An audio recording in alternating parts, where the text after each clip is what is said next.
हाँ जी, देखिए ऑटोकैड एक ड्राफ्टिंग सॉफ्टवेयर है जिसको आप यूज़ कर रहे हैं अभी तक। सारा वर्क जितना भी आप कर रहे हैं वो 2D में कर रहे हैं।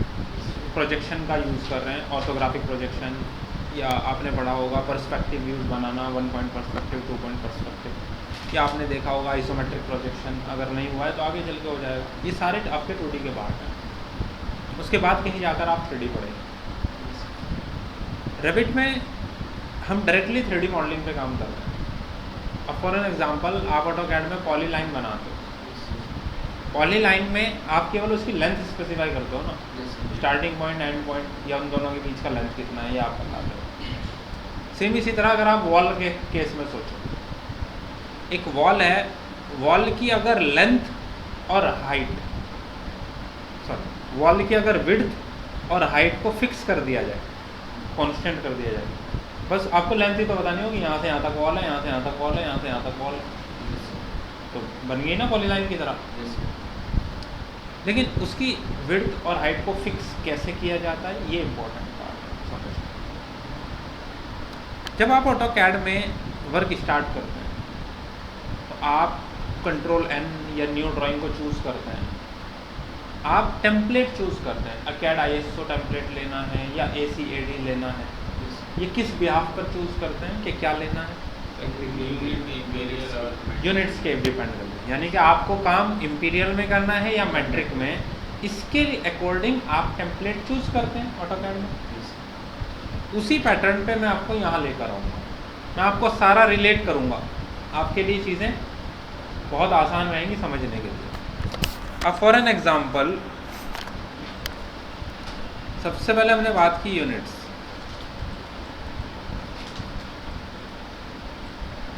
यहाँ पर काम करने के दो तरीके हैं। पहले हम यूनिट को डिस्कस कर ले पूरा। एक है इम्पीरियल कैटेगरी, दूसरी है मैट्रिक कैटेगरी। इसमें तो कोई प्रॉब्लम नहीं है।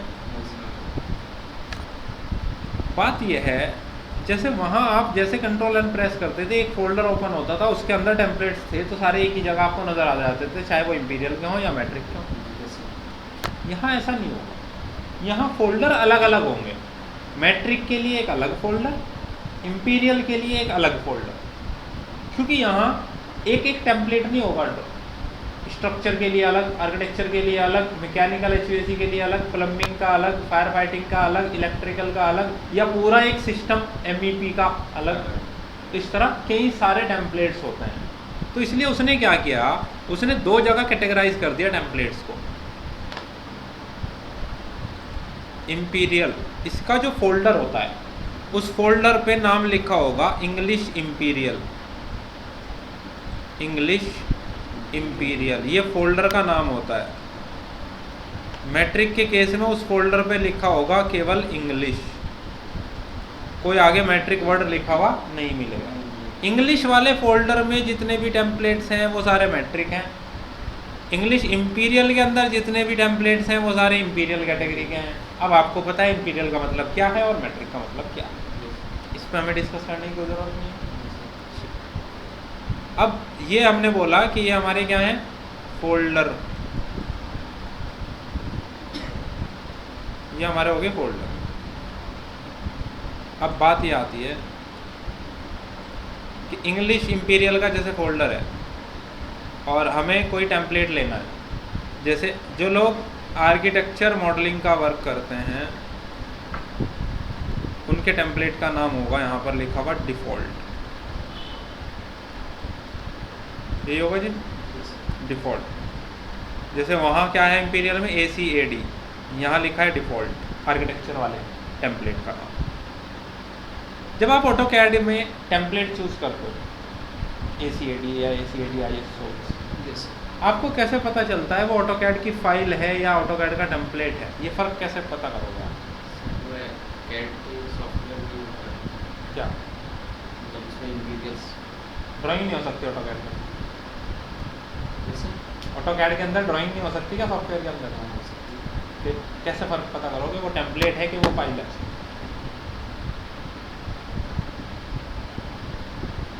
आप तीनों लोग ऑटोकैड ही तो कर रहे हो, अब तो ख़त्म भी होने वाला है। फ़र्क कैसे पता करोगे ये ऑटोकैड की फाइल है या ऑटोकैड का टेम्पलेट है? फर्क क्या है दोनों में?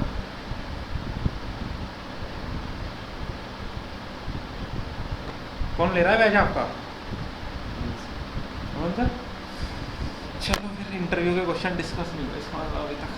भाई जब आप खुद सोचो, जब आप कंट्रोल एंड प्रेस करते हो, एक विंडो आती है आपके सामने जहाँ से आप चूज करते हो, उसमें नीचे कभी पढ़ा है फाइल टाइप लिखा हुआ होता है? क्या होता है file type?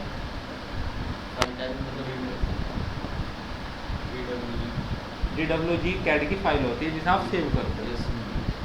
DWT drawing template, उसका फाइल टाइप ढूंढना, आज कंट्रोल एंड प्रेस करके देखना फाइल टाइप नीचे क्या लिखा हुआ आता है। इंटरव्यूअर इसी तरह फंसाएगा, ध्यान रखना इस चीज़ को। ड्राइंग फाइल तो सारे रट के जाते हैं, टेम्पलेट कौन रट के जाएगा? वो वहीं फंसाएंगे। छोटी छोटी चीज़ पे फोकस करना पड़ेगा। चलो जी, आर्किटेक्चर टेम्पलेट डिफ़ॉल्ट। अगर किसी को वर्क करना है स्ट्रक्चर का, स्ट्रक्चर के केस में स्ट्रक्चरल एनालिसिस डिफ़ॉल्ट, ये नाम होगा स्ट्रक्चर के टेम्पलेट का। सेम इसी तरह अगर हमें काम करना है MEP में, इसका नाम होगा सिस्टम्स डिफ़ॉल्ट। Systems default. जब आप आओगे मैट्रिक के अंदर, आर्किटेक्चर में क्या होगा? डिफ़ॉल्ट मैट्रिक, यानी कि मैट्रिक वर्ड ऐड हो गया आगे। Structure analysis default metric, systems default metric. But कौन से फोल्डर में होंगे? इंग्लिश के फोल्डर। अब इंग्लिश यानी कि मैट्रिक में फोल्डर, इनके दिखने से पहले भी फोल्डर हो सकते हैं, US स्टैंडर्ड के अकॉर्डिंग और UK स्टैंडर्ड के अकॉर्डिंग। तो हम हमेशा जाएंगे US स्टैंडर्ड के अकॉर्डिंग, हमेशा हम US स्टैंडर्ड के अकॉर्डिंग ही जाएंगे। तो टेम्पलेट के नाम पता होना ज़रूरी है, क्योंकि काम तो जब भी शुरू होगा ना, हमें कैसे पता लगेगा हम क्या टाइप का काम करने जा रहे हैं। ये चूज़ करना ज़रूरी है टेम्पलेट कि कौन सा टेम्पलेट। अब बात वहीं आ जाएगी, अगर कोई आपसे ये पूछे कि आपने का पास वो टेम्पलेट है या रेविट की फ़ाइल है, आपको कैसे पता चलेगा वो रेविट का प्रोजेक्ट है या रेविट का टेम्पलेट है? यहाँ 4 चीज़ें होती हैं। जैसे ऑटोकैड की फाइल हो, या आप ऑटोकैड में ब्लॉक बनाते हो, दोनों का फॉर्मेट DWG होता है जब सेव करते हो। यहाँ कंपोनेंट 3D में होगा, वहाँ तो 2D में थे, यहाँ कंपोनेंट 3D में है। यहाँ कंपोनेंट के फाइल टाइप अलग होता है और प्रोजेक्ट का फाइल टाइप अलग होता है। तो आपके पास 4 चीज़ें होनी चाहिए। रेविट का जो प्रोजेक्ट होगा उसका फाइल टाइप होता है .rvt। रेविट के टेम्पलेट का एक्सटेंशन होता है .rte। रेविट की जो फैमिली होती है उसका एक्सटेंशन होता है .rfa। और फैमिली बनाने के लिए जो टेम्पलेट होते हैं उसका फाइल एक्सटेंशन होता है .rft। 4 फाइल टाइप्स पता होना बहुत ज़्यादा ज़रूरी है रेविट पे काम करने के लिए, जिससे आप डिफ्रेंशिएट कर पाएंगे वो क्या है। प्रोजेक्ट फाइल है, प्रोजेक्ट का टेम्पलेट है, फैमिली कंपोनेंट है या फैमिली का टेम्पलेट है। ठीक है, अब सबसे पहले इस चीज़ को नोट डाउन करो अपने पास। वापस से आ जाए, जब आप रेविट को ओपन करेंगे फर्स्ट टाइम, तो हमारे सामने ओपन होते ही ये एक विंडो आई। अब अगर हम इस विंडो के बारे में बातचीत करें कि कहाँ पर क्या ऑप्शंस अवेलेबल होते हैं, उसके अकॉर्डिंग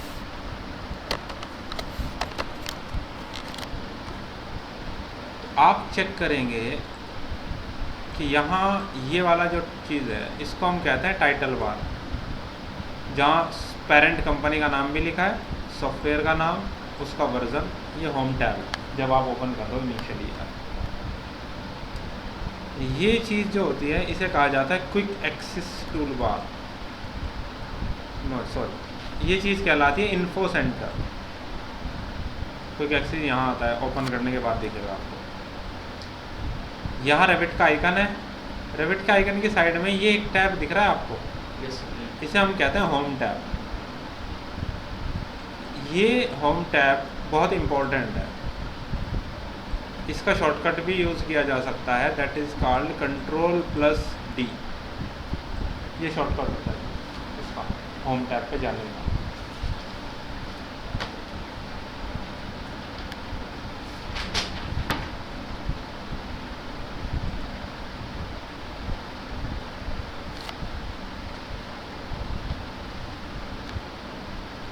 नाउ आपका जो ये स्टार्टिंग विंडो है, ये अगर आप ध्यान दें तो दो कैटेगरी में डिवाइड है, मॉडल्स और फैमिली, दो कैटेगरी में।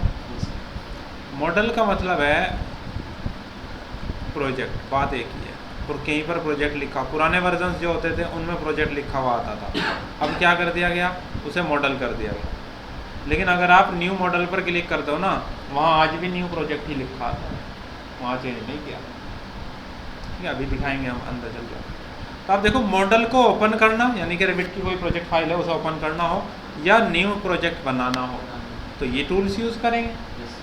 अगर कोई फैमिली कंपोनेंट को ओपन करना है या कोई न्यू फैमिली बनानी है तो इनको यूज़ करेंगे। फैमिली का मतलब कोई कंपोनेंट जैसे बेड, सोफा, चेयर, ये आपने एज ए ब्लॉक उठा के अपने प्लान में रखे ऑटोकैड में, यहाँ वो 3D में कंपोनेंट होंगे, एज ए फैमिली हम उन्हें उठाएंगे अपने प्रोजेक्ट के अंदर रखेंगे।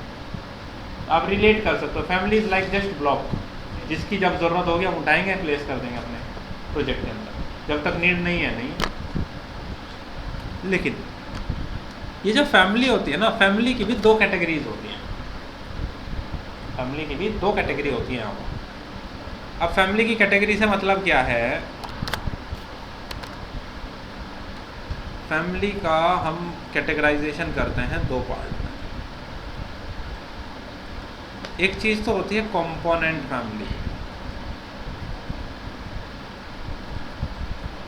दूसरी चीज़ होती है हमारी सिस्टम फैमिली।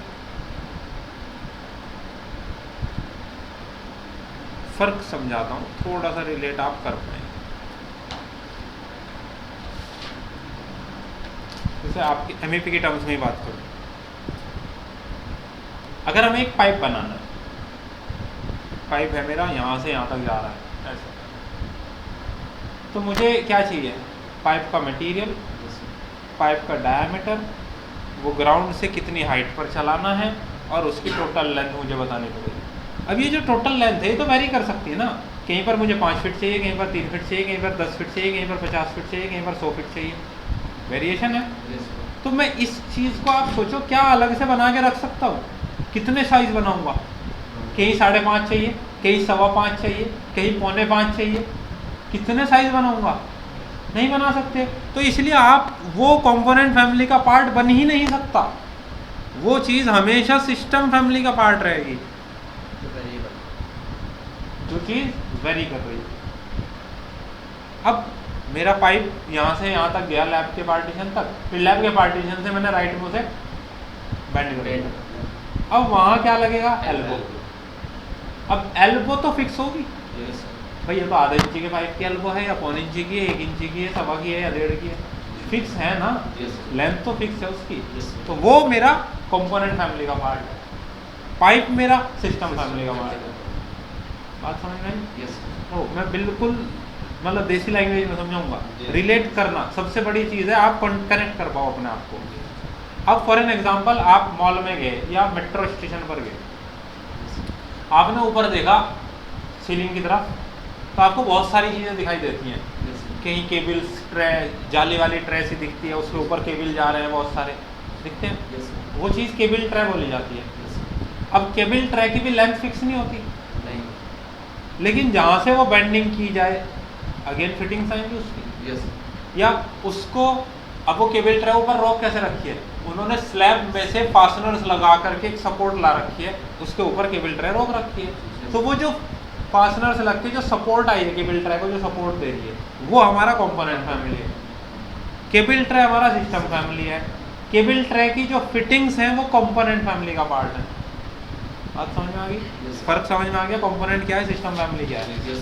तो इसका मतलब अगर आर्किटेक्चर की सेंस में बात करेंगे अमान साहब, वॉल सिस्टम फैमिली का पार्ट होगा, कभी भी कंपोनेंट का नहीं बन सकता।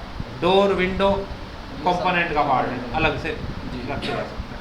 ठीक है जी, ओके। योग इससे बेटर एक्सप्लेनेशन नहीं हो सकती इसकी। चलो, अब आप हमें क्लियर हो गया कि फैमिलीज किस किस कैटेगरीज में हैं। अब जो कंपोनेंट फैमिली होती है ना, बेसिकली उन्हीं को हम अलग से बनाते हैं या उन्हीं को हम उठा करके प्लेस करते हैं। सिस्टम फैमिली तो ऑलरेडी सिस्टम का पार्ट है, तो वो तो उस टेम्पलेट में होती ही है ऑटोमेटिकली। अब बात ये आती है कि देखो, हर चीज़ के शॉर्टकट्स हम लोग ऑटोकैड में पढ़ने की आदत होती है कि भैया जो भी कुछ करना ऑटोकैड में हर चीज़ का शॉर्टकट। मॉडलिंग सॉफ्टवेयर में जब आप मूव ऑन होंगे तो आपके शॉर्टकट 20-25% रह जाएंगे बस। मैक्सिममली आपको इंटरफेस को यूज़ करना होगा, आइकन्स को यूज़ करना होगा, कमांड यहाँ है, ये यूज़ करनी है, सारे ऑप्शंस आपको वहीं पे मिलेंगे। ठीक है, जैसे सबसे पहले मैं बात करूँ, अगर मुझे कोई नया प्रोजेक्ट शुरू करना है तो मैंने बोला था हमें टेम्पलेट चूज़ करना है। मैंने कंट्रोल N प्रेस किया जैसे आप ऑटोकैड में करते आए हो, लेकिन उसने काम नहीं किया। दोबारा ट्राई करो, नहीं किया। अगर मैं रेविट बंद करके दोबारा ओपन करूँगा, यही शॉर्टकट काम कर जाएगा। ये रेविट 2023 में बग है, इसी वर्जन में। आप 22 में करोगे कोई प्रॉब्लम नहीं आती, 24 यूज़ करोगे कोई प्रॉब्लम नहीं आती, ये 23 में प्रॉब्लम है। कभी कभी वो शॉर्टकट लोड नहीं करता एक बार। हम इसलिए डाउट में नहीं आते क्योंकि हमने देख लिया ये बार बार होती है, बहुत फ्रीक्वेंटली प्रॉब्लम है। नहीं तो एक पहली दूसरी बार में तो हम परेशान हो गए शॉर्टकट काम कर क्यों नहीं रहा है आगे। तो ये बग है 2023 में। बाकी वर्जन में किसी में कोई प्रॉब्लम नहीं आती, चाहे आप 2014 वर्जन यूज़ कर रहे हो या 24 यूज़ कर रहे हो। मैं 2014 वर्जन से यूज़ करता आ रहा हूँ। ये वाली प्रॉब्लम 23 में आई है केवल। कोई भी शॉर्टकट कभी कभी काम करना बंद कर देता, कोई भी नहीं काम करता।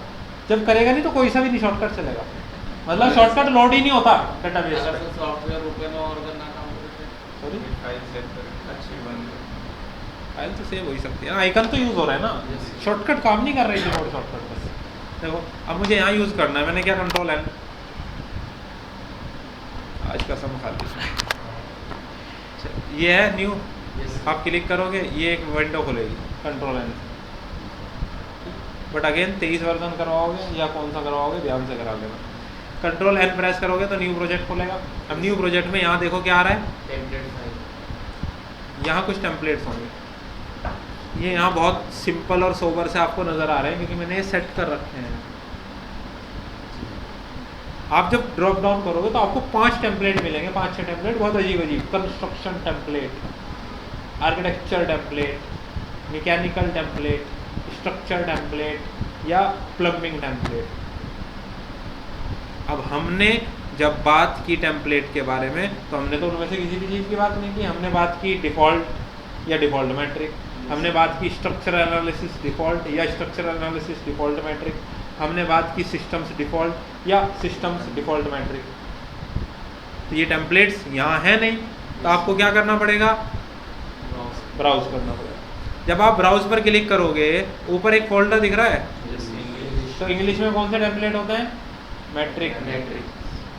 यहाँ देखो डिफ़ॉल्ट मैट्रिक तो ये रहा, स्ट्रक्चरल एनालिसिस डिफ़ॉल्ट मैट्रिक ये रहा। ये अमान साहब फीट और इंच में आ रहा था सब कुछ, ये चूज़ करना है। अब आएंगे हमें सिस्टम्स का काम करना है, MEP पूरा, मैकेनिकल इलेक्ट्रिकल प्लम्बिंग। तो हम ये वाला टेम्पलेट लेंगे, सिस्टम्स डिफ़ॉल्ट मैट्रिक। अगर हमें केवल HVAC का काम करना हो तो हम मैकेनिकल के साथ जा सकते हैं केवल। अगर हमें केवल इलेक्ट्रिकल का काम करना हो तो हम केवल इलेक्ट्रिकल के साथ जा सकते हैं। अगर हमें केवल प्लम्बिंग का काम करना हो तो हम केवल प्लम्बिंग के साथ जा सकते हैं। बात समझ आई? इसी के अकॉर्डिंग आप चूज करते हो। अब हमें MEP का टोटल वर्क करना है तो that is called building systems. तो सिस्टम्स डिफ़ॉल्ट मैट्रिक, ये हमारा टेम्पलेट हो। ठीक है जी बात। आप जैसे ही इसको सेलेक्ट करेंगे, ओपन करेंगे, ये यहाँ लोड हो जाएगा। फाइल टाइप देखो क्या है, सिस्टम डिफ़ॉल्ट मैट्रिक। आगे क्या लिखा है, .RTE। ये किसका टाइप होता है, रेविट प्रोजेक्ट टेम्पलेट, प्रोजेक्ट का टेम्पलेट चूज हो गया। इसलिए फाइल टाइप बहुत इंपॉर्टेंट है। ठीक, जब आप ऑटोकैड पे कंट्रोल N प्रेस करोगे ना, यहाँ ध्यान देना फाइल टाइप पर, सबसे नीचे लिखा होता है फाइल टाइप। यहाँ लिखेगा मिलेगा आपको DWT।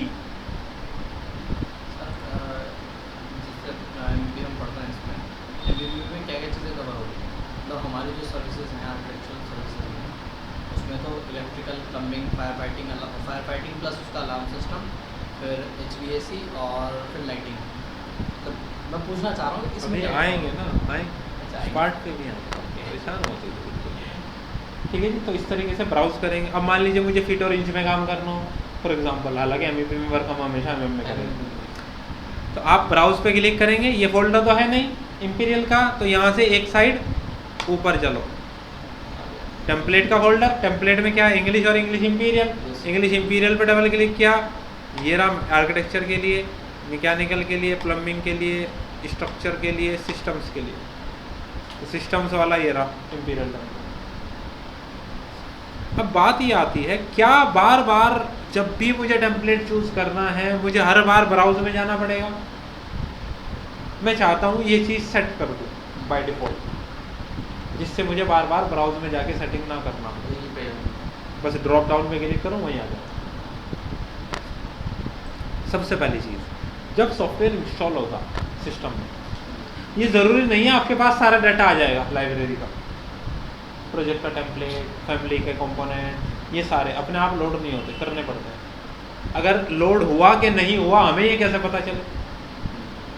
आपको पता होना चाहिए वो होता कहाँ है सिस्टम के अंदर, सेव कहाँ होता है डाटा, ये आपको पता होना चाहिए, उसकी लोकेशन। आप जाएंगे सीधे सी ड्राइव। सी ड्राइव को जब आप पहली बार ओपन करेंगे तो ये ऐसे दिखता है। बस आप ढूंढेंगे यहाँ प्रोग्राम डाटा करके कोई फोल्डर, जो होता नहीं है, क्योंकि वो फोल्डर बाय डिफ़ॉल्ट हिडन होता है। बाय डिफ़ॉल्ट वो फोल्डर हिडन होगा, तो आपको व्यू में जाना है, हिडन आइटम पे टिक करना है, तब एक फोल्डर दिखाई देगा प्रोग्राम डाटा, अदरवाइज दिखेगा नहीं। प्रोग्राम डाटा में जाओगे तो आपको जाना है ऑटोडेस्क। ऑटोडेस्क में जाएंगे तो आपको जाना है RBT, और आपका वर्जन 2021 है तो RBT 2021 लिखा होगा। आप उस पर जाएंगे तो आपको मिलेंगे फोल्डर्स। अब प्रोजेक्ट के टेम्पलेट्स होंगे टेम्पलेट्स में, आप टेम्पलेट्स में जाओ, फोल्डर मिल गया आपको।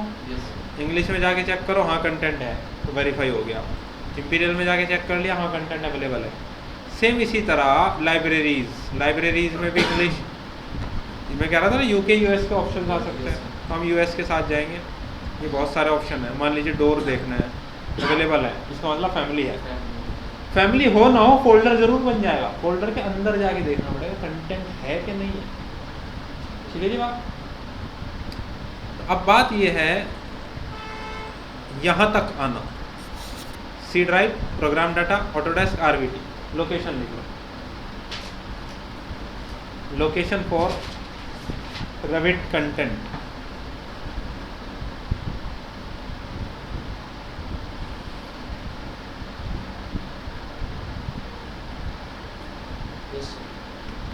सी ड्राइव, प्रोग्राम डाटा, फिर है ऑटोडेस्क, और फिर है RBT, और अपना वर्जन जो भी वर्जन है।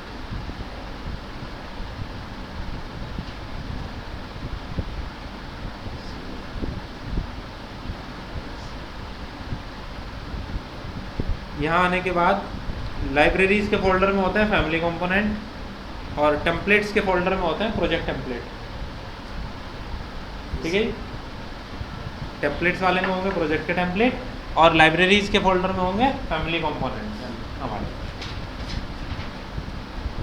ओके, यहाँ से क्रॉस चेक कर सकते हैं आप, मैं इसे अभी बंद कर देता हूँ।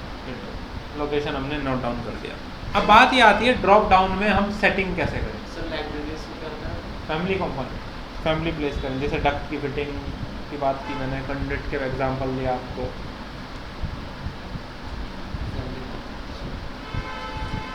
मैंने आपको एक चीज़ बोली, होम टैब, जिसका शॉर्टकट होता है Ctrl+D। आप देखो यहाँ से आप ऊपर की तरफ जाओ, ये होम टैब होता है। देखो ब्रैकेट में लिखा भी आ रहा है Ctrl+D। लोड हो गया क्या शॉर्टकट? लोड हो गया। ठीक है जी, Ctrl+D प्रेस किया तो ये विंडो बेसिकली ब्लॉक हो गया। अब वापस जाओ फाइल में, देखो ऑटोकैड में आपको कोई सेटिंग्स करनी होती है इनिशियली, आप कहाँ जाते हो? ऑप्शंस, कलर चेंज करना है, तो ऑप्शन में ही जाना है, मेरे में भी बस वो है अलग जगह। हम होम टैब पर गए, उसके बाद फाइल पर गए, फाइल में देखो ये रहा ऑप्शन, डायरेक्ट कोई शॉर्टकट है नहीं, तो यहीं से जाना पड़ेगा। ऑप्शंस पे क्लिक करो, ऑप्शंस खुल गए। फाइल लोकेशन, जो चीज़ यहाँ होगी वो ड्रॉप डाउन में आनी शुरू हो जाएगी, जो चीज़ यहाँ सेट कर देगा आप। ठीक है जी बात। अब बात करें सिस्टम्स डिफ़ॉल्ट मैट्रिक अपना सेट है। अगर और कुछ चाहिए तो जैसे मैंने बोला डिफ़ॉल्ट मैट्रिक लोड हो गया। जैसे मुझे यूज़ करना है स्ट्रक्चरल एनालिसिस डिफ़ॉल्ट मैट्रिक, ये भी लोड हो गया। तो इस तरीके से आप लोड कर सकते हो। जो सेलेक्ट करके टॉप पर कर दोगे आप, तो वो बाय डिफ़ॉल्ट सेलेक्टेड आएगा हमेशा। आपको ड्रॉप डाउन में जाके सेलेक्ट करने की भी ज़रूरत नहीं। अगर कोई रेगुलर काम आप एक टेम्पलेट से कर दो, उसे टॉप पोजीशन पर फिक्स करके छोड़ दो, बस कंट्रोल एंड एंटर, काम शुरू।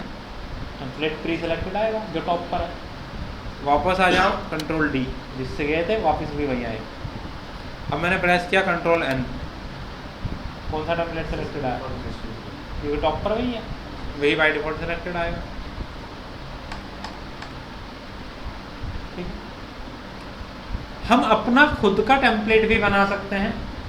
मुझे नहीं पता आपने ऑटोकैड में बनाया कि नहीं बनाया, लेकिन आप अपना खुद का टेम्पलेट भी क्रिएट कर सकते हैं। जैसे आप जब अपने ऑटोकैड पे काम शुरू करते हो, ऑटोकैड आईएसओ सेलेक्ट किया, यूनिट में गए, उसका प्रिसीजन सेट किया, फिर डायमेंशन स्टाइल मैनेजर में गए, वहाँ जाके सेट किया।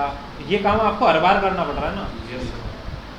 आप एक बार ऑटोकैड आईएसओ को सेलेक्ट करो, ये सारा काम करो, फिर जाओ सीधा फाइल सेव एज टेम्पलेट, उसको सेव एज टेम्पलेट कर दो, उसे सेव कर दो किसी भी नाम से जिससे आपको पता रहे। फिर उसे क्लोज कर दो फाइल को, क्योंकि वो टेम्पलेट बनाया, उसमें काम नहीं करना। सेटिंग करो, सेव करो एज ए टेम्पलेट, उसे क्लोज कर दो, फिर दोबारा कंट्रोल एन दबाओ। तो अगर उसी लोकेशन पे सेव हुआ होगा तो वहाँ दिखाई देगा। ऑटोकैड आईएसओ की जगह अपना वो टेम्पलेट सेलेक्ट करो, प्री सेटिंग्स होंगी सारी, सीधा काम शुरू। बार बार हर ड्राइंग के लिए सेट करने की ज़रूरत नहीं पड़ेगी। ठीक है जी बात। अच्छा, हमने अपने टेम्पलेट को सेलेक्ट किया। टेम्पलेट को सेलेक्ट करने के बाद क्रिएट करना है नया क्या, प्रोजेक्ट, या क्रिएट करना है नया टेम्पलेट। अब प्रोजेक्ट या प्रोजेक्ट टेम्पलेट में फ़र्क क्या है। पहले मान लीजिए मैं डायरेक्ट बोला कि यार चलो ये टेम्पलेट बना हुआ था, इसको सेलेक्ट किया, मुझे एक नया प्रोजेक्ट बनाना है, तो इससे हमें इंटरफेस खुल जाएगा। तो पहले इंटरफेस को समझ लें, कहाँ पे क्या ऑप्शन चीज़ें होती हैं। ये कुछ खुल कर रहा है इंटरफेस।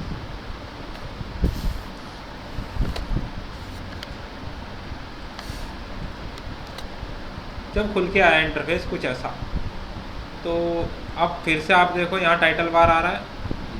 अब टाइटल बार में प्रोजेक्ट का नाम बाय डिफ़ॉल्ट, जैसे वहाँ ड्राइंग 1, ड्राइंग 2, ड्राइंग 3 अपने आप आता रहता है, इस तरह यहाँ प्रोजेक्ट 1, प्रोजेक्ट 2, प्रोजेक्ट 3 आता रहेगा। जब सेव करोगे नाम चेंज कर सकते हो। एक तो प्रोजेक्ट का नाम आ रहा है, जो लिखा हुआ है ना प्रोजेक्ट 1, ये आपके प्रोजेक्ट का नाम है। उसके बाद एक और चीज़ आ रही है लिखी हुई, फ्लोर प्लान 1 मैकेनिकल। ये इस व्यू का नाम है जिस व्यू पर आप हैं, क्योंकि जब आपने ओपन किया उसके अंदर मान लीजिए बहुत सारे व्यूज़ हैं, कहीं ना कहीं किसी व्यू पर तो खुलेगा। तो जिस व्यू पर खुल रहा है उसका नाम आ रहा है 1 मैकेनिकल, लेकिन वो क्या है, फ्लोर प्लान है। क्योंकि आपने देखा होगा फ्लोर प्लान, सीलिंग का प्लान अलग अलग होता है।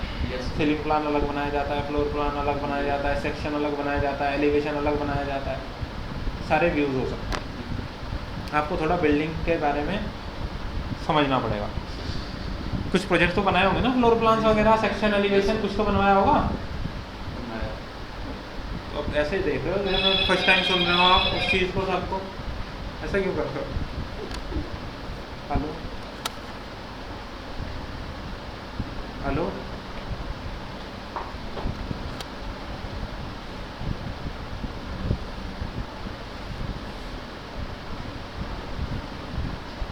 चलिए उसके बाद आप थोड़ा ऊपर की तरफ देखो। यहाँ इस चीज़ को हम बोलते हैं क्विक एक्सेस टूल बार, और ये चीज़ कस्टमाइज़ की जा सकती है रिक्वायरमेंट के अकॉर्डिंग। वहाँ कौन सी कमांड सेट करनी है, कौन सी नहीं करनी, इस चीज़ को आप सेट कर सकते हो कि आपको वहाँ क्या चाहिए क्या नहीं चाहिए। ये चीज़ सारी सेटिंग्स की जा सकती है।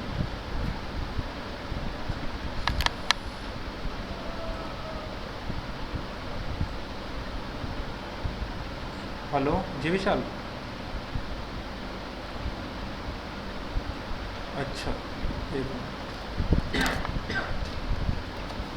ओके, सो हम बात कर रहे थे, ये फिर हमारा रिबन टूल्स होता है जैसे हम ऑटोकैड में भी देखते हैं ना, रिबन टूल बार अवेलेबल होता है। ये सारा यहाँ अपने रिबन टूल बार में मल्टीपल पैनल हैं, जैसे ये बिल्ड पैनल, ये यहाँ मल्टीपल टैब है, जैसे आर्किटेक्चर इसके पीछे आप देख सकते हो, वहाँ आर्किटेक्चर है।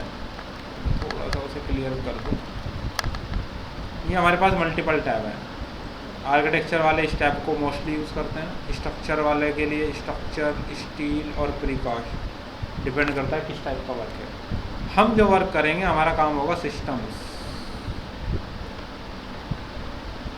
अब ये चीज़ यहाँ देखो, आर्किटेक्चर में भी आ रहा है ना, wall, door, window, floor, ceiling. अपने सिस्टम्स पर जाओ आप, HVAC, fabrication, mechanical, plumbing, piping, electrical, सारा सर्विसेज वर्क आ रहा है। तो सिस्टम्स टैब हमारा लिए सबसे इम्पोर्टेंट टैब है। उसके अलावा इंसर्ट काम आएगा। अच्छा, अब अमान साहब के क्वेश्चन के आंसर देख लो ज़रा। HVAC के complete modelling, mechanical devices, controls and all, plumbing and piping, obviously fire fighting के कंप्लीट वर्क आ गया, प्लम्बिंग, इलेक्ट्रिकल वर्क आ गए। फिर उसके अंदर सेफ्टी में जाएंगे तो fire alarm devices, security devices, communication, lighting, वो सारी चीज़ें इसके अंदर कवर अप होंगी। ठीक है जी, और कोई डाउट बचा है? हाँ सर, उसके बाद लाइटिंग हम करते हैं तो उसमें हम कैलकुलेशन करते हैं कि रिक्वायरमेंट ऑफ लाइट में लक्स की और ल्यूमिन की, ये सब होता है। इंसर्ट टैब, मॉडल को लिंक करना, हमें सर्विसेज का काम करना है। अगर आप लोगों ने ऑटोकैड में काम किया है, पहले आर्किटेक्चर फ्लोर प्लान बना हुआ होता था, उसके ऊपर ही तो आप काम कर सकते हो ना, डक्टिंग का, पाइपिंग का। इसी तरह हमारे पास आर्किटेक्चर मॉडल अवेलेबल होगा, पहले से बना हुआ होगा, हम उसकी हेल्प कर लेंगे अपना काम करने के लिए आगे सर्विसेज का काम। इसका मतलब हमारे पास architecture template, architecture model available रहेगा पहले से, तो उसे लिंक करने के लिए यहाँ से यूज़ करेंगे, कोऑर्डिनेशंस वगैरह पढ़ेंगे। फिर हम लोग एनोटेट डिटेलिंग के लिए तो सारे टूल्स हमारे काम आएंगे ही आएंगे। एनालाइज टैब में हमारे पास स्पेस एंड जोन्स, कैलकुलेशंस के लिए हमें स्पेसेस डिफाइन करने ज़रूरी होते हैं, ये पढ़ेंगे। हिट लोड कैलकुलेशंस, शेड्यूल्स और क्वांटिटीज़ को एक्सट्रैक्ट करना, कलर फिल लेजेंड्स को क्रिएट करना। मासिंग एंड साइट अपने सिलेबस में नहीं है, कोलैबोरेट पे आएंगे हम, कोलैबोरेशन पढ़ेंगे, वर्क शेयरिंग पढ़ेंगे, सेंट्रल मॉडल बनाना पढ़ेंगे, वर्क सेट्स के बारे में पढ़ेंगे, कॉपी कोऑर्डिनेशंस के बारे में आएगा सारा। उसके अलावा व्यू टैब के बारे में बात होगी। मैनेज टैब में कुछ ख़ास चीज़ नहीं है, कुछ हमें जैसे आपने अभी क्वेश्चन किया, हमें अगर रिक्वायर्ड लाइटिंग को लेकर के लाइटिंग एनालिसिस एक कैलकुलेशन करनी है, तो हमारे पास सारे पैरामीटर रेविट में अवेलेबल नहीं होते, अगर नहीं है तो हमें बनाने पड़ेंगे।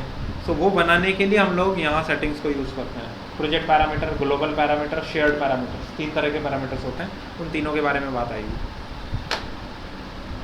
बाकी एडिंग्स तो एक्स्ट्रा कुछ आप ऐड करना चाहते हो रेविट के साथ वो कर सकते हो। मॉडिफाइड टूल्स हम लोग डिस्कस करेंगे। ये टैब्स होंगे जो हमारे सिलेबस का पार्ट है, जिनको हम लोग 1 बाय 1 डिस्कस करते जाएंगे धीरे धीरे। उसके अलावा ये हमारा रिबन टूल बार था। रिबन टूल बार के अलावा जो भी व्यू है वो यहाँ पर ओपन हो रहा है। राइट साइड में एक विंडो आ रहा है प्रोजेक्ट ब्राउज़र, और लेफ्ट साइड में एक विंडो आ रहा है प्रॉपर्टीज़। बाय डिफ़ॉल्ट ये ऐसे नहीं होंगे। बाय डिफ़ॉल्ट जब आप सॉफ्टवेयर इंस्टॉल करोगे तो कुछ इस तरह होगा, आधे पे प्रॉपर्टीज़ दिखेगा और आधे पे प्रोजेक्ट ब्राउज़र दिखेगा। हर बार यूज़ करने के लिए मुझे कुछ चीज़ों के लिए स्क्रॉल करना पड़ेगा।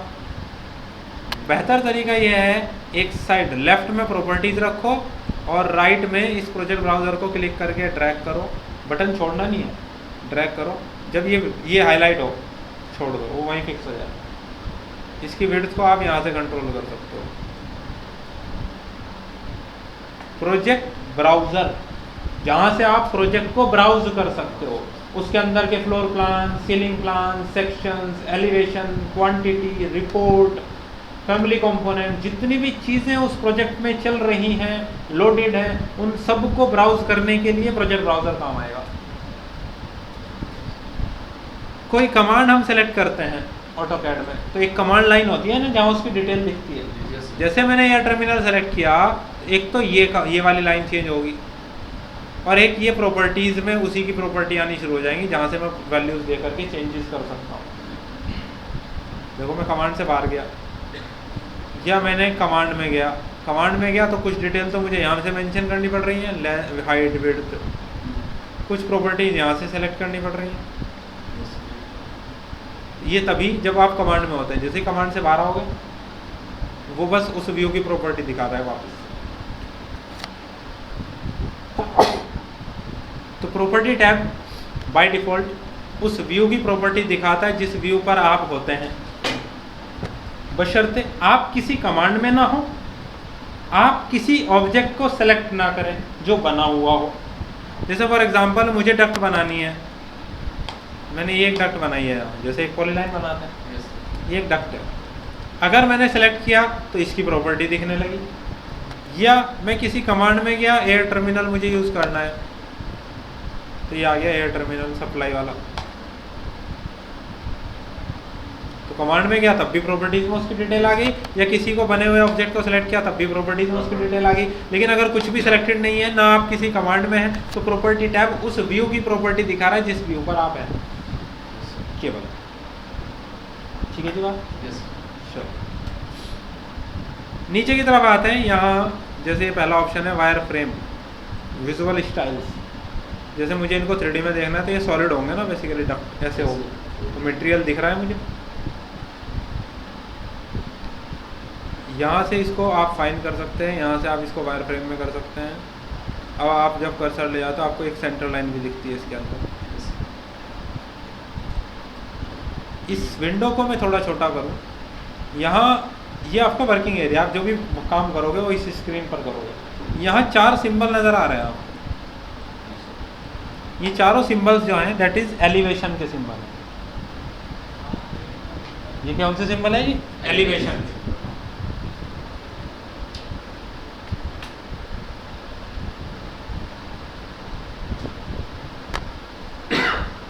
तो एलिवेशन के सिंबल्स हैं, इसमें 4 डायरेक्शन है, एक राइट से है, एक लेफ्ट में है, एक ऊपर है, एक नीचे है। राइट साइड में होता है ईस्ट, तो उसके अपोजिट क्या हो जाएगा? वेस्ट। ऊपर वाला है नॉर्थ, तो उसके अपोजिट क्या हो जाएगा? साउथ। नॉर्थ के अपोजिट ईस्ट कहाँ जा जाएगा जनाब? अब ये ईस्ट है, ये वेस्ट है, ये नॉर्थ है, ये साउथ है। यही चारों एलिवेशन आपको यहाँ मिलते हैं प्रोजेक्ट ब्राउज़र में, ईस्ट, नॉर्थ, साउथ, वेस्ट। जब आप स्क्रीन को देख रहे हैं, ये डायरेक्शन है ना आपकी, ये डायरेक्शन होती है साउथ। आप जाओ साउथ पे जाके डबल क्लिक करो अगर, तो साउथ एलिवेशन खुल गया। हो सकता है आपको वो कंपोनेंट ना दिखाई दे रहे हो जो कंपोनेंट आपने बनाए हैं, वो कोई दिक्कत नहीं है, क्योंकि अभी हमें उनकी लोकेशन हमने उनकी लोकेशन फाइनल नहीं की, वो लोकेशन कहाँ है। पहली चीज़ हम इलेक्ट्रिकल के एलिवेशन में है, और हमने बनाया है डक्ट, वो है HVAC का। तो अगर मैं इसे बंद करूँ, नीचे की तरफ आऊँ, मैकेनिकल HVAC साउथ, तो यहाँ दिखने लगा, ये भी दिख रहा है और ये भी दिख रहा है टर्मिनल। तो विजिबिलिटीज़ वगैरह सारी उसी के अकॉर्डिंग सेटिंग्स हो रखी हैं टेम्पलेट की, इसीलिए फ़ायदा है हमें टेम्पलेट के साथ मूव ऑन करने में, जितने भी काम आप करेंगे। तो अच्छा, कभी ये हो सकता है आपसे गलती से ये प्रॉपर्टीज़ विंडो या प्रोजेक्ट ब्राउज़र बंद हो जाए, फिर क्या करोगे? वापस लाना पड़ेगा, क्योंकि आपने देख लिया व्यू पर स्विच नहीं कर सकते आप उसके बिना। अगर व्यू पर आप स्विच नहीं कर सकते उसके बिना तो काम होगा नहीं। हमें कैसे पता लगेगा क्या प्रॉपर्टीज़ हैं, क्या वैल्यू डालें, कौन से व्यू पर स्विच करना है, कैसे करें? साइड में प्रोजेक्ट ब्राउज़र नहीं आ रहा। तो उसके 2 तरीके अपने पास होते हैं वापस लाने के। पहला तरीका, सबसे आसान तरीका है, यहाँ ब्लैंक स्क्रीन पर राइट क्लिक करो, देखो सबसे एंड में लिखा है प्रॉपर्टीज़, क्लिक कर दो, फिर राइट क्लिक करो, ब्राउज़र पे जाओ। अब ब्राउज़र भी कई टाइप के होते हैं, अभी फ़िलहाल हमने पढ़ा प्रोजेक्ट ब्राउज़र, यहाँ गए, क्लिक कर दिया, प्रोजेक्ट ब्राउज़र ओपन हो गया। इस तरीके से आप कोई प्रोजेक्ट ब्राउज़र और प्रॉपर्टीज टैब या विंडो आप ओपन कर सकते हैं इजीली। ठीक है बात? ओके। दूसरा क्या तरीका हो सकता है, जैसे मैंने बोला दो तरीके हैं, आसान तो ये है। एक दूसरा तरीका ये है, ऊपर से व्यू वाले टैब पर जाओ, व्यू टैब में लास्ट में लिखा होगा यूज़र इंटरफेस, यूज़र इंटरफेस पे क्लिक करो। यहाँ पर आप चेक कर सकते हैं प्रोजेक्ट ब्राउज़र का भी ऑप्शन है, ओपन हो गया। वापस यूज़र इंटरफेस पे क्लिक किया, नीचे की तरफ आए, एक ऑप्शन है प्रॉपर्टीज़, उस पर टिक किया तो प्रॉपर्टीज़ ओपन हो गया। इस तरीके से आप प्रॉपर्टीज़ टैब को या प्रोजेक्ट ब्राउज़र टैब को ओपन कर सकते हैं। ठीक, फिर नीचे की तरफ कुछ डिटेलिंग्स के ऑप्शंस हैं। जैसे पहला टैब है कितना ज़्यादा डिटेल चेक करनी है, जितनी ज़्यादा इन डेप्थ डिटेल्स देखनी हो तो बेहतर है इसको फाइन कर दो ताकि डिटेल पूरी दिखाई दे। यहाँ से विजुअल चेंज होते हैं कि मटेरियल के साथ में देखना है तो इसे शेडेड कर दो, अगर कुछ स्केच कर रहे हो, रेफरेंस लेना चाहते हो तो उसे वायर फ्रेम में कर दो जिससे एजेस दिखाई दे केवल। फिर वहाँ गए प्रॉपर्टीज़ में, वहाँ से देखा 3D वाला, ये रहा 3D लिखा है। या ऊपर जाओ होम क्विक एक्सिस वाले में, यहाँ देखो होम डिफ़ॉल्ट 3D है, आप उस पर जैसे ही क्लिक करोगे इसका 3D व्यू खुल जाएगा। अब फिर से आप ये सारी प्रॉपर्टी चेंज कर सकते हो। शिफ्ट दबाओ, स्क्रॉल दबाओ, शिफ्ट और स्क्रॉल दोनों दबाओ, आप सेलेक्ट करो, रोटेट कर सकते हो। दिस इज कॉल्ड ऑर्बिट, या आप इसका यूज़ कर सकते हो। होम टैब,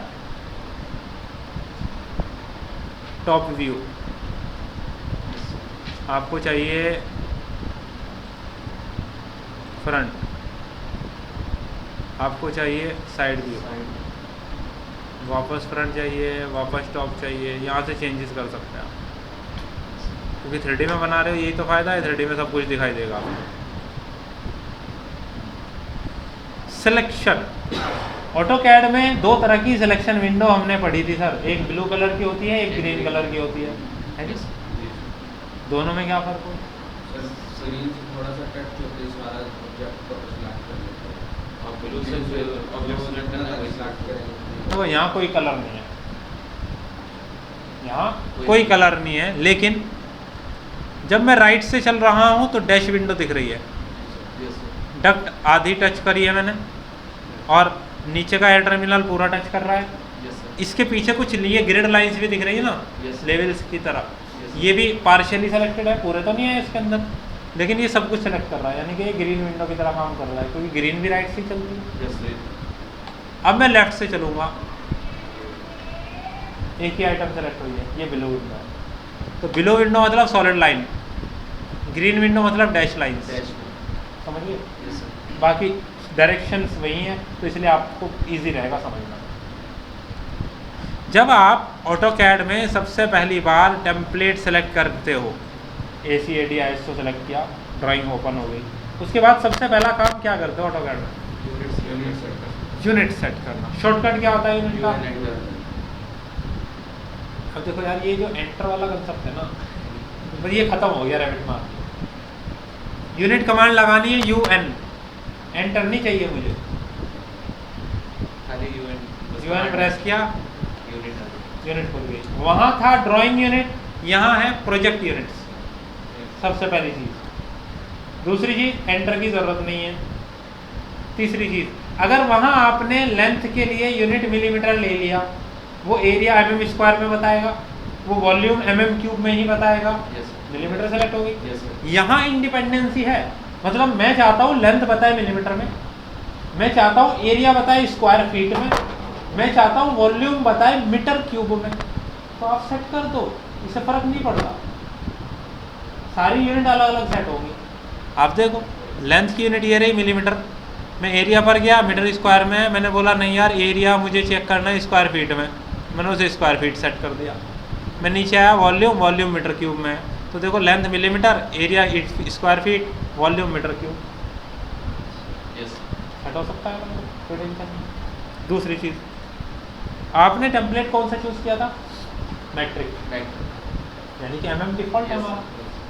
मैं जब यहाँ पर डक्ट बनाने जा रहा हूँ, जैसे लाइन बनाते हो आप, उसको सोचो, पहला पॉइंट ये वाली डायरेक्शन, ऊपर वैल्यू चल रही है कुछ, ये सब MM में चल रही है।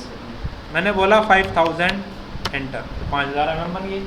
लेकिन अगर मुझे वैल्यू बताओ मान लीजिए फीट में, तो तो मुझे दिमाग नहीं लगाना कि यार 5 फीट को mm में कन्वर्ट करूँ, नहीं। आप यहाँ लिखो 5 फीट एंटर, वो अपने आप mm में कर देगा। बहुत स्मार्ट सॉफ्टवेयर है AutoCAD में। डक 90 डिग्री पे तो नहीं घूमती ना, नहीं नहीं यार तो मैं बता डक 90 डिग्री पे घूमती है क्या? फिटिंग लगेगी? स्मार्ट है, अपने आप लगा देगा। मैंने बोला पहले ये बहुत स्मार्ट है। सेम इसी तरह जब आप कोई कंटेंट बनाते हो,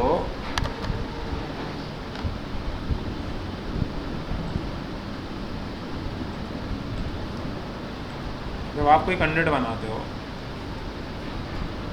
यहाँ से यहाँ तक मैंने बोला 10 फीट पर है, फिर यहाँ से 10 फीट के बाद इधर जाएगा और इधर है 12 फीट। आप दे रहे हो फीट में, वो ले रहा है mm में, अपने आप कन्वर्ट कर रहा है बैकएंड पर। अब देखो लाइन दिख रही है ना, बस यस सर। यहाँ से मैं इसे फाइन करूँगा तब मुझे दिखेगा एग्जैक्ट। तो ये कंटेंट बन गया। देखो कंटेंट की ये फिटिंग है अलग से, यार ये कंटेंट एल्बो, ये आपका पाइप है, ये आपका सिस्टम फैमिली है, ये आपका कंपोनेंट फैमिली है। यार हमने नहीं दिया वो अलग बात है, देखो ये बता रहा है ये 53 mm का डायमीटर है इसका। अभी हम सीख थोड़ा रहे हैं, मैं आपको एप्लीकेशन समझा रहा हूँ, सॉफ्टवेयर दिखा रहा हूँ कैसा है। बस हम आज कुछ करेंगे नहीं, हम इसके साथ राब्ता कायम करेंगे। आज क्या है, जान पहचान बनाएंगे, यारी दोस्ती करेंगे, तभी तो समझ में आएगा। ये हमें समझेगा, हम इसे समझेंगे, ठीक है। पहले ही दिन लोड डाल दो। ये इस तरीके से आप टूल्स को इसमें यूज़ करते हैं इन जनरल। फिलहाल वही अपना सेलेक्ट करो और डिलीट।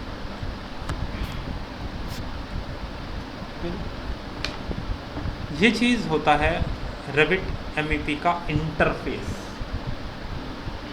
हमें यही समझना था आज के। इंटरफेस क्या है, कैसा है।